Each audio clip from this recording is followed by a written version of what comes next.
عید الفطر کے روز ہر ایک کی خواہش ہوتی ہے کہ وہ اپنے پیاروں کے ساتھ عید کا تہوار منائے، جبکہ پولیس اہلکار اور ریسکیو 1122 اور تھانہ سٹی کا عملہ سارا دن اپنوں سے دور فرائض کی ادائیگی میں مصروف اور لوگوں کی جان و مال کے تحفظ کے لیے اپنی ڈیوٹی سر انجام دیتا رہا، اور ریسکیو 1122 کے عملہ نے عید کے دن بھی 50 افراد کو طبی امداد فراہم کی۔ ریسکیو 1122 کے ضلعی انچارج محمد ایوب باجوہ نے کہا کہ عید کے دن اپنے فرائض کی ادائیگی میں وقت گزارنے والے اہلکار قابل تحسین ہیں اور ان کا اپنوں سے دور عید گزارنا ان کے لیے فخر کی بات ہے۔ کیمرہ مین رشید انجم کے ساتھ سلطان محمود صدو، دین نیوز، ٹوبہ ٹیک سے۔ انہوں نے اپنی عیدیں قربان کر دی، لوگوں کو ریلیف دینے کے لیے، لوگوں کو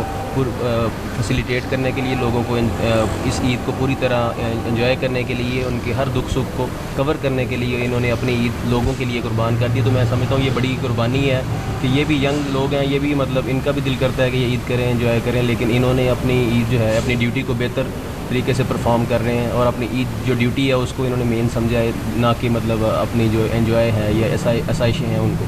تو اس طرح پوری عوام کو ہمیں اس طرح کے لوگوں کو، جتنے بھی لوگ ڈیوٹی پرفارم کر رہے ہیں، ریسکیو کے ہیں، پولیس کے، جس کے بھی ہیں ڈپارٹمنٹس کے، تو ان کی بڑا حوصلہ ہے، ان کا حوصلہ افزائی ہمیں کرنی چاہیے تاکہ نیکسٹ یہ اور پورا امید مطلب کانفیڈنٹ ہو کے ڈیوٹی کو پرفارم کر سکیں۔